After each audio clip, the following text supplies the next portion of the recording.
E aí galera, tudo bem? Mais uma vez Charles aqui no canal Estudos Bíblia Sagrada, retomando aí o estudo do livro do Evangelho de João, né? A partir do capítulo 14, a gente foi até o versículo 13, né? E que o resto dos versículos abordam o mesmo contexto, né? Jesus, como a gente vai ver até o capítulo 17. Depois, a partir do capítulo 18, vai começar toda a história, né? O enredo, né? da prisão de Jesus, da traição, do julgamento dele, né? Dos açoites, da crucificação, da ressurreição, né? Mas aqui ainda a gente vê o contexto ainda eles nesse sentido ainda reunidos, né? Na ceia, né? Depois de terminar a ceia, eles têm essas conversas, né? Jesus instrui eles, né? E isso muito preparando eles, né? Para o que viria, né? E eles estavam ainda bem tristes, né? Bem ansiosos, bem acuados, né? Com medo, né? Daquilo que se viria, né? E a gente vê muito essa conversa, esse confronto muito, né, com Pedro, né, a gente vê principalmente, né? Mas Jesus ele sempre conforta os discípulos, né, e ainda num sentido bem em relação a Jesus, ele sabia das coisas, então era um sentido era um momento bem difícil para ele, mas era ele que consolava os discípulos, né? Encorajava, exortava, né? A ficarem firmes, né? A confiarem nele, nas promessas, né? Naquilo que o Pai prometeu. Mas a gente sabe que o que vai acontecer, e Jesus ele falou isso, né? Que apesar de tudo isso ele ia ser abandonado, ele ia ser traído, ele ia ficar sozinho, né? Mas ele não, que nem ele mesmo diz, né? Ele não está sozinho, ele está com o Pai. E isso pela comunhão dele. E é interessante que Jesus, desde os contextos dos evangelhos, no início ali de Atos, que começa a testemunhar de Cristo, né, a gente vê totalmente a união de Cristo com Deus, com o Pai dele. E é essa unidade, isso mediante o Espírito, mediante a nossa vida santa, conduzida pelo Espírito, que faz a gente ser santos como o Pai é, e é só assim, por intermédio de Cristo, a gente pode ser santo pela verdade, e assim ser como Cristo foi, como o Pai é, e a gente assim poder ter unidade tanto com o Pai, tanto com o Filho, através do quê? Do Espírito, do mesmo Espírito. Tá? E é isso que Jesus sempre falou nos evangelhos, é isso que Jesus explica para os discípulos, certo? E isso demonstra o quê? Que se eles estão em unidade com Cristo e consequentemente vão estar em unidade com o Pai, demonstra que eles o quê? Conhecem Cristo, conhecem Deus. E isso demonstra o quê? Na prática a obediência deles. E isso, pela consequência disso, faz eles o que? Ter unidade uns com os outros. Não só entre eles, como Paulo mesmo explica isso, né? A unidade do Espírito que faz tanto Paulo como todas as igrejas ser uma só, unidas pelo mesmo Espírito. E isso nos torna também unidas pelo mesmo Espírito, com Cristo e com o Pai Celestial, o único Deus verdadeiro. Tá? Jesus vai explicar isso, certo? E a gente só retomando um pouco, né, ali o contexto, a gente vê que Jesus fala um pouco, começa a falar, né, que ele vai ser preso, né, que eles têm que ficar firme, né, e que Jesus é o caminho, eles não vão segui-lo agora, mas depois seguirão. E isso no sentido espiritual que Jesus está falando, certo? Sempre ele fala em um contexto principal espiritual, que é o que realmente importa. E eles muitas vezes não entendem isso, porque eles pensam tudo fisicamente. A gente já falou sobre isso também, né? A mentalidade dos discípulos é muito carnal ainda, certo? Então Cristo explica isso, né? Que ele vai ir, que é para eles ficarem preparados, né? Mas que se eles obedecessem, eles iam o quê? Conhecer Cristo, conhecer o Pai, mais por quê? Porque você vai ter intimidade. Quando você conhece alguém, você conhece como? Tendo relacionamento com essa pessoa. E como que a gente tem relacionamento com Cristo? Como que a gente tem relacionamento com Deus? Através da obediência. De conhecer Ele, através da obediência, através da palavra dEle. E aí demonstra que a gente conhece Deus e que a gente tem, assim, comunhão com Ele. Certo? E Jesus vai falar isso, que é necessário isso, né? E só que, infelizmente, foi essa pergunta que foi o que Filipe perguntou, certo? Que foi lá no versículo 8, né? Filipe disse: Senhor, mostra no Pai, isso nos basta. E Cristo falou: olha, tudo que está sendo realizado por intermédio de mim, as coisas que eu falo, as coisas que acontecem, os milagres, a ressurreição de Lázaro, né, os coxos andando, vocês não conseguem perceber que Deus está em mim, agindo por mim? Vocês estão vendo Deus, literalmente. E isso demonstra o quê? Que eu estou em comunhão com Ele. Certo? E é essa comunhão que Deus nos oferece por intermédio de Cristo. Nós, tendo comunhão com Cristo através da obediência, né, a gente tem comunhão com o Pai. E é isso que Jesus explica e continua explicando até o capítulo 17. Tá bom? Então vamos lá. Só não esquecendo, né? Não deixe de dar o like, deixe de compartilhar o vídeo, deixe de deixar comentário, tá? Se inscrever no canal, isso é muito importante. Tá bom? Então tá. Então Cristo falou um ponto que eu quero abordar. Tu vê quantas vezes Cristo vai falar isso. Tanto aqui no capítulo 14, capítulo 15, capítulo 16, capítulo 17, que mais ele vai falar o quê? Vocês me conhecem só pela obediência. Vocês vão conseguir conhecer Deus. É pela obediência que demonstra que vocês conhecem Deus. E Cristo vai abordar muitas vezes isso. Se vocês me amam, vocês me obedecem. Se vocês me conhecem, vocês consequentemente me amam. E isso porque me obedecem. Então, o conhecer Deus, o conhecer Cristo é tudo relacionado à prática, à obediência. Isso demonstra o quê? Que você não só conhece, mas que você ama tanto Cristo como o Deus e Pai de Jesus Cristo. Tá?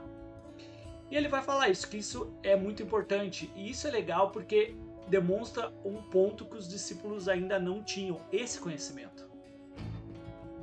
Porque o que dá a entender que os discípulos eles olhavam para Cristo só. Cristo era o foco das coisas. Só que tem um ponto importante. O que Cristo veio fazer aqui? Ele veio nos revelar o único Deus. Que é quem? O Pai dele. Para que a gente possa o quê? Servir Ele. Conhecer o Deus verdadeiro. E poder servir Ele em santidade. Conhecer Ele. Certo? E é por isso que tu consegue entender que o mesmo Evangelho de João é o mesmo discípulo de Cristo que escreve lá em 1 João, que é a primeira epístola de João. A gente vai ver lá o que ele escreveu lá. O que Cristo veio nos trazer. Certo? Ele vai revelar isso lá. E isso o João está falando relacionado aos ídolos.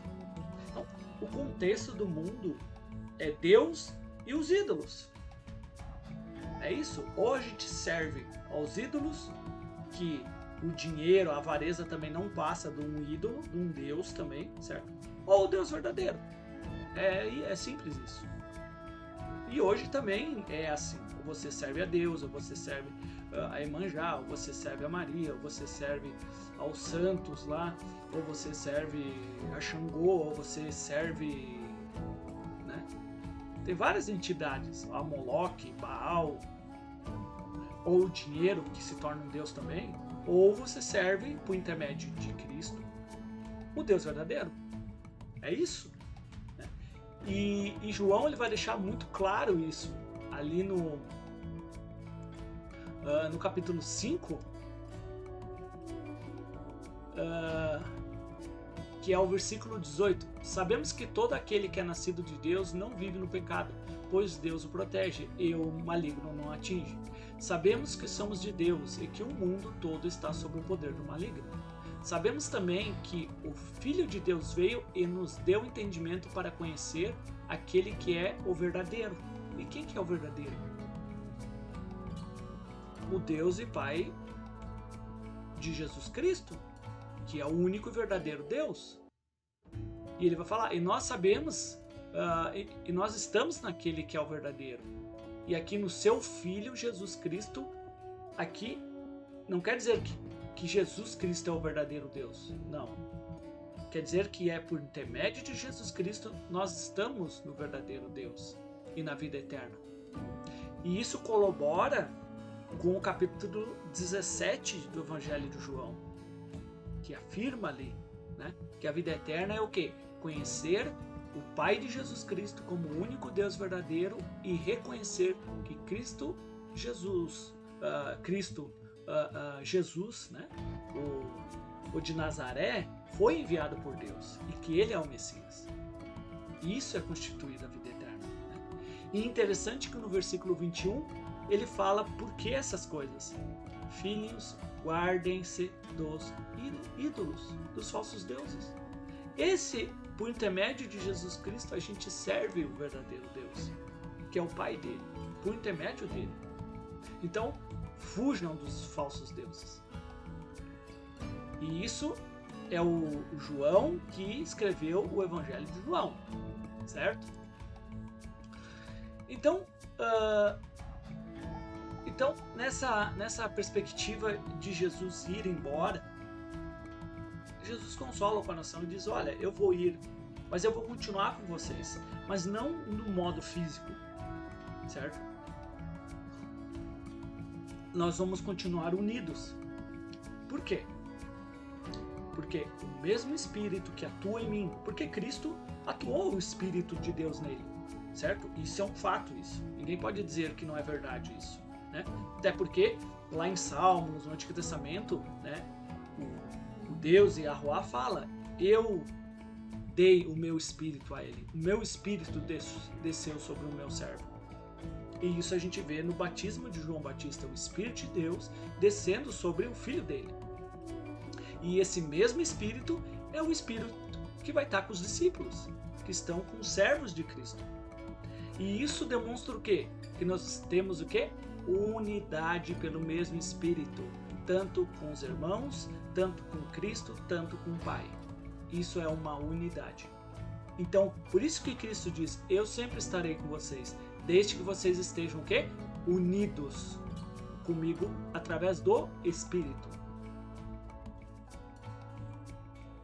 Aí demonstra que vocês me amam porque vocês me obedecem. Beleza? Então ele vai falar isso, certo? Se vocês me amam, obedecerão o quê? Aos meus mandamentos. E eu pedirei ao Pai e ele vos dará um quê? Um outro, o auxiliador, o advogado, o conselheiro, né? Enfim, que é o mesmo Espírito de Cristo. Esse Espírito que Cristo vai enviar é o Espírito que estava nele, que atuava nele, que é o Espírito de Deus. Porque esse Espírito que Cristo vai enviar é o Espírito do Pai, não é dele. Certo? Então, vocês têm que captar isso, certo? Então, esse mesmo Espírito que Cristo vai enviar, que é uma missão que ele veio fazer e é necessário que ele volte, isso aí ele vai falar um pouco sobre isso, certo? Que é bom, que eles têm que entender que ele tem que voltar. Vai ser bom para eles, certo? Para estar convosco para sempre. O Espírito da verdade. É interessante que a palavra de Deus, ela é o quê? Espírito. Então, a palavra de Deus nos evangelhos, no Antigo Testamento, ela é o quê? Espírito. Espiritual. Certo? O mundo não o pode receber, porque não o vê nem o conhece. Então, o mundo não conhece, espiritualmente falando, né? O Filho de Deus não tem esse entendimento, né? Mas vocês o conhecem, pois ele vive convosco e estará convosco.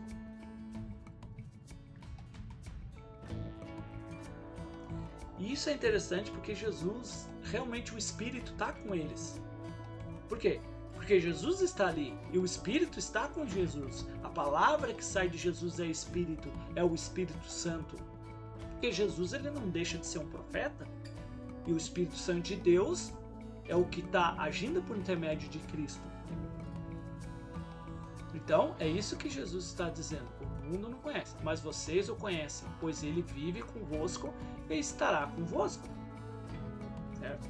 Não vos deixarei sozinhos ou órfãos, né? Enfim, voltarei para vocês. E essa interpretação, a gente vai ver um pouquinho mais para frente, né? Jesus vai falar que vocês não vão me ver por pouco tempo, né? Mas logo vocês vão me ver e a alegria de vocês vai ser tremenda, e isso nunca mais ninguém pode apagar isso, essa verdade, essa alegria que vocês vão ter quando me ver ressuscitado, né? Ele vai falar um pouco sobre isso, né? Mas aqui Jesus ele está falando mais no sentido espiritual. Por quê? Se o Espírito de Deus, eles obedecem a palavra de Deus, que é Espírito, que é a verdade, eles vivem uma vida espiritual.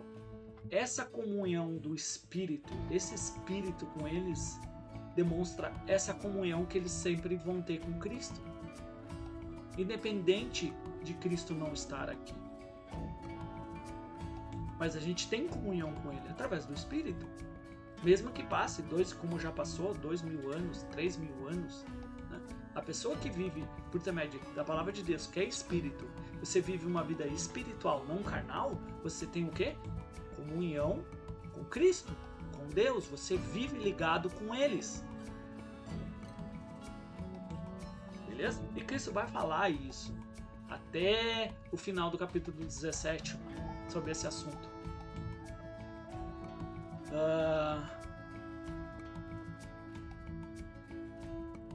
Não vos deixarei, voltarei para vocês. Dentro de pouco tempo o mundo não me verá mais, mas vocês, porém, me verão. Porque eu vivo, vocês também viverão. Nesse dia compreenderão que estou no meu Pai, vocês em mim e eu em vocês. Então é legal que Cristo está falando isso que a gente conversou até agora, essa unidade, essa comunhão entre eles. E isso a gente está falando no sentido espiritual, certo? Quem tem os meus mandamentos, olha o que eu disse antes sobre a questão de obedecer, conhecer, e isso demonstra amar. Quem tem os meus mandamentos e obedece-lhes, esse é o que me ama. Aquele que me ama será amado pelo meu Pai, e eu também o amarei. E o que vai acontecer? Me revelarei a ele. É isso, certo? Só que a gente tem que entender também desse contexto que a gente está lendo em relação à ceia, esse momento com os discípulos, certo? Os apóstolos, né?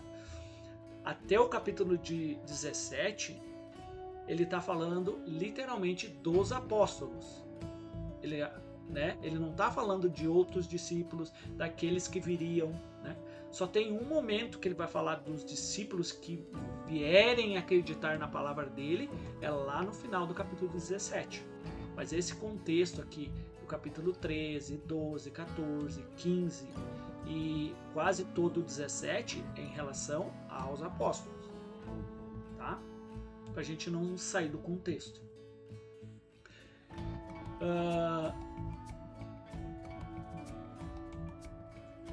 E é legal que ele vai falar um pouco de Judas aqui, mas não aquele Judas, o Iscariotes que traiu, porque Judas Iscariotes não estava mais aqui. Ele estava já essa hora com os guardas, enfim, já tramando e já vindo para trair Jesus, né? Disse: Senhor, mas por que te vais revelar a nós e não ao mundo? Tipo, por que você tá só falando para nós essas coisas? Por que você tá se revelando só a nós? Por que tu não se revela ao mundo? Mostra mesmo esse fato, essa realidade, né? Jesus respondeu: se alguém me ama, obedecerá a minha palavra. Só um ponto importante. Você percebeu quantas vezes Jesus falou: se você me ama, você me obedecerá? Se você me ama, você me conhecerá e assim, consequentemente, conhecerá a Deus? Quantas vezes ele falou isso? Você vai ver isso no capítulo 15 também, no capítulo 16, no capítulo 17, todo esse contexto, certo? Se alguém me ama, obedecerá a minha palavra. O meu Pai o amará. Olha o que ele está dizendo agora. Nós viremos e a ele e faremos morada nele.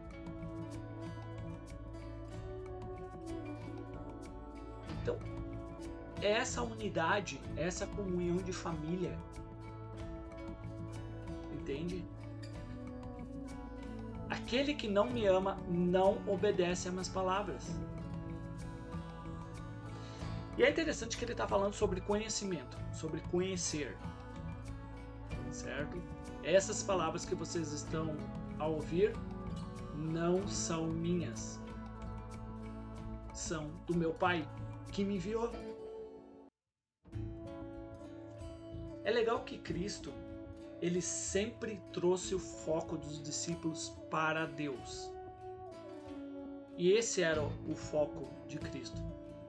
Só que os discípulos, ele olhava muito para Cristo. Olhavam, focavam só nele.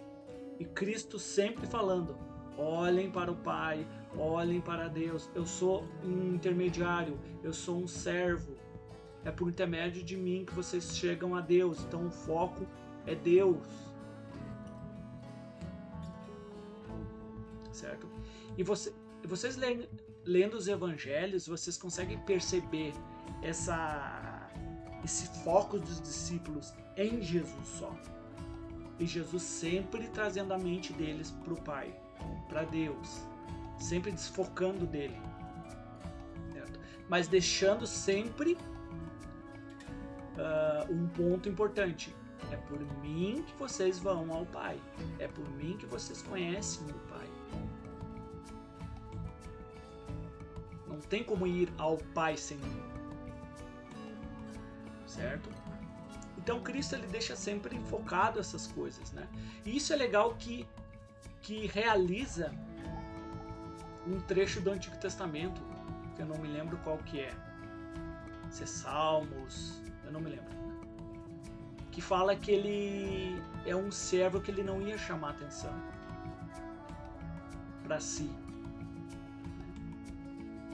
Que ele não ia quebrar aquela cana que já estava quase quebrada. Ele não ia apagar aquela vela que já tinha se apagado, tinha só aquela luz, aquele fogo, aquela brasa quando apaga o fogo. Mas que ele ia resgatar essas pessoas. Que ele ia chamar as pessoas para o Pai, para Deus, não para ele. E realmente foi isso que Jesus fez. Jesus, quando curava as pessoas, ele fazia muitas coisas ocultas, né? Outras, ele falava para as pessoas irem ao sumo sacerdote e glorificarem a Deus por aquilo que tinha acontecido na vida delas. Jesus sempre glorificou o Pai, sempre chamou a atenção para o Pai.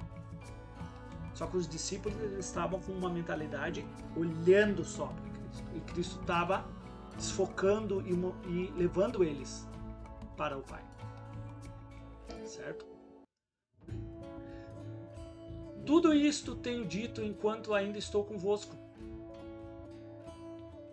Então, Cristo, como a gente já abordou outras vezes, ele sempre deixou bem claro as coisas, sempre preparou os discípulos, sempre disse a verdade, né? Nunca deixou as coisas acontecerem sem que eles soubessem, sem que eles estivessem preparados para isso, né? Mas sempre avisou eles pelaquilo que viria, pelaquilo que ia acontecer, né? E ele vai falar: eu tenho dito essas coisas para que vocês estejam já preparados quando as coisas começarem a acontecer, certo? Mas o conselheiro, e é interessante, o Espírito Santo, um ponto importante,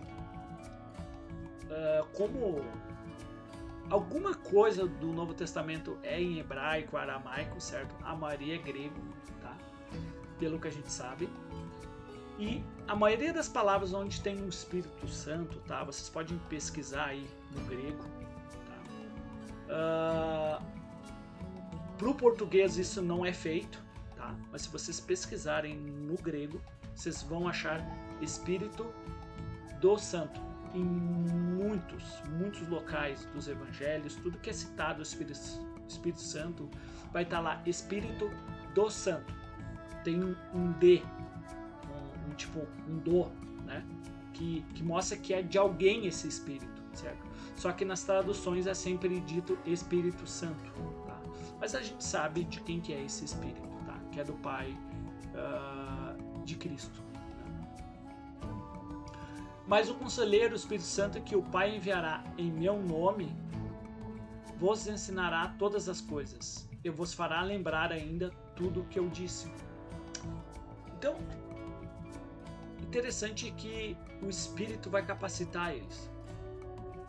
Eles não vão ficar vagos, sem ajuda, sem essa continuada nesse trabalho, nesse ministério, certo? Que Cristo está dando para eles. Cristo não vai deixar eles a ver navios, vai capacitar eles, vai proteger eles, vai rogar por eles, né?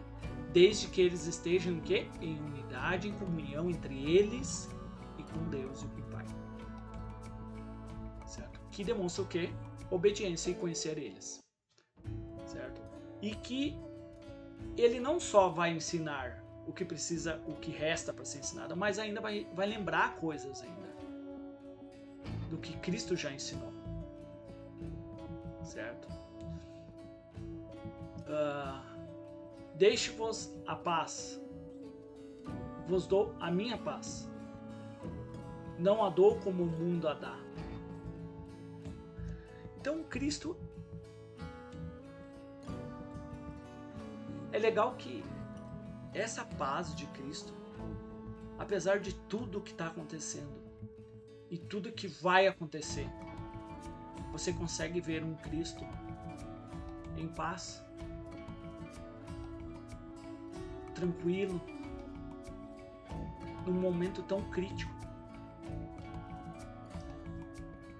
E ele encoraja os discípulos, porque ele é o exemplo nosso, o exemplo de fé. Ele é o autor e consumador da nossa fé. Então Cristo, ele deixa essa paz como exemplo dele,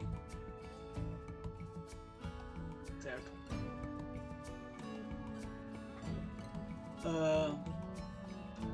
E ele vai falar: não se perturbe o vosso coração, nem tenham medo.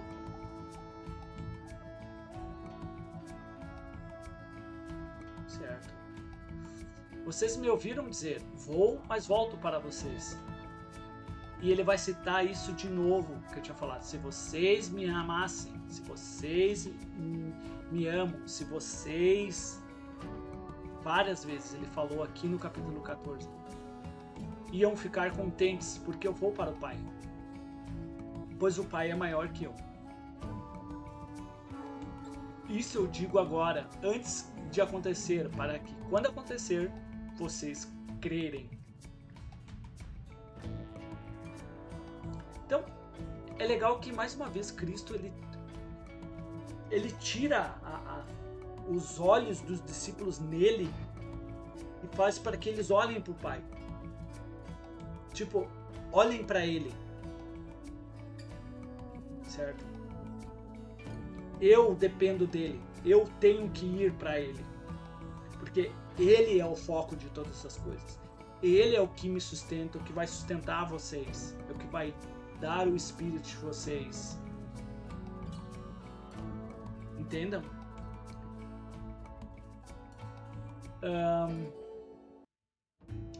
Já não falarei muito, pois o príncipe deste mundo está a vir.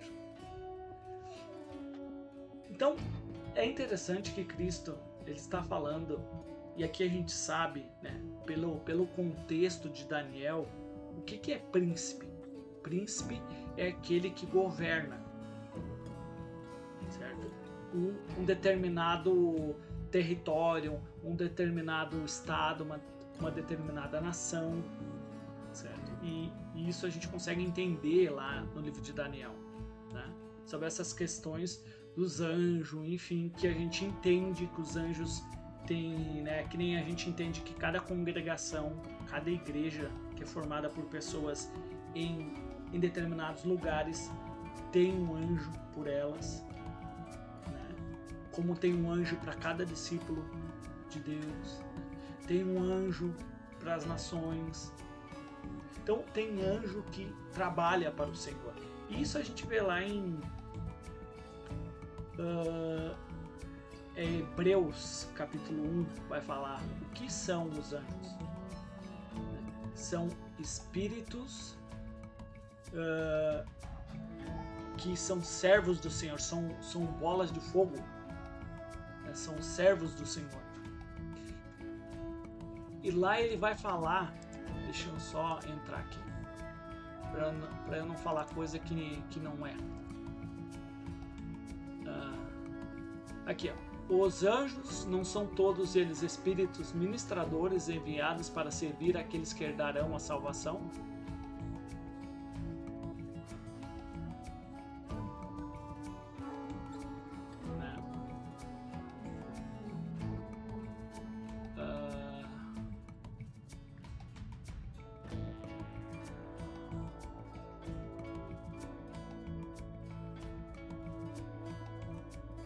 É aqui, ó, que nem eu falei, Deus faz com que os seus anjos se tornem ventos e os seus servos chamas de fogo. É mais ou menos isso, né, que são os anjos, né? E que muitos deles também são príncipes, né? Então a gente sabe muito bem quem é esse príncipe que vai vir, né? Que Cristo não tem parte com ele, porque ele é inimigo de Deus, né? E Cristo não deixa de ser um príncipe, mas ele vai ser um rei, né, que governa esse príncipe, governa todo esse mundo, todo o universo, todos os reis, tudo. Cristo reina no mundo físico e espiritual, sobre tudo, né, esse rei. Só que esse príncipe está vindo no mundo e ele vai atuar, ele vai fazer, né? Só que esse príncipe aqui ele já está julgado. A gente já sabe disso. Mesmo que ele faça o que ele vai fazer, que ele vai perseguir, vai fazer um monte de coisa contra o povo de Deus, não só naquele tempo, como no tempo do fim, né? A gente sabe que ele já é um perdedor e a gente é muito mais que vencedor em Cristo. E a gente faz parte de um reino que não é desse mundo, é um reino indestrutível, inabalável. Todavia é preciso que o mundo saiba que eu amo o Pai e que faço o que o meu Pai me ordenou.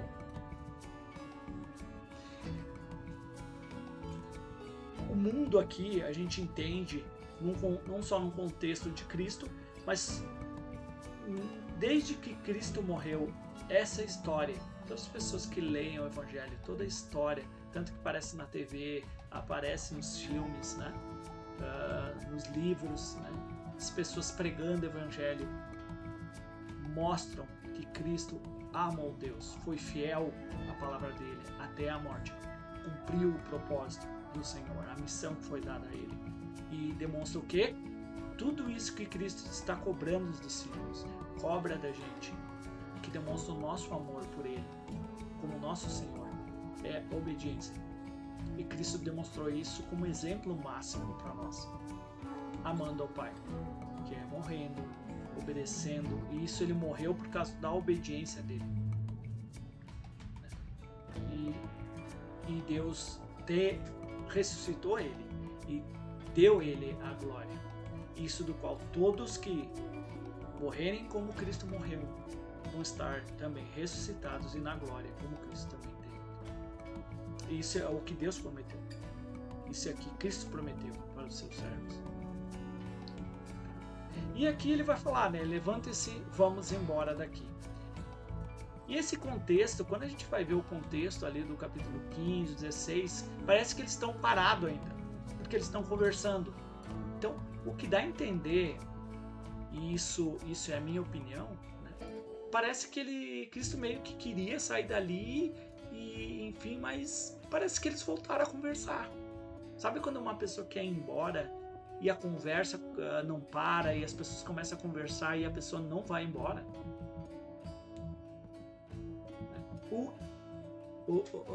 O que dá a entender é isso, tá? Mas comentem aí embaixo qual é a sua opinião, tá bom? Espero que vocês tenham gostado do estudo, tá? Deus abençoe o estudo de vocês, guarde vocês do maligno. Sabemos que o mundo está no maligno, né? Mas sabemos que Deus é poderoso e temos um grande rei acima de todas as coisas, que é o nosso grande Yahushua Mashiach, né? O Filho de Deus. Tá bom? Um grande abraço, valeu, um abração.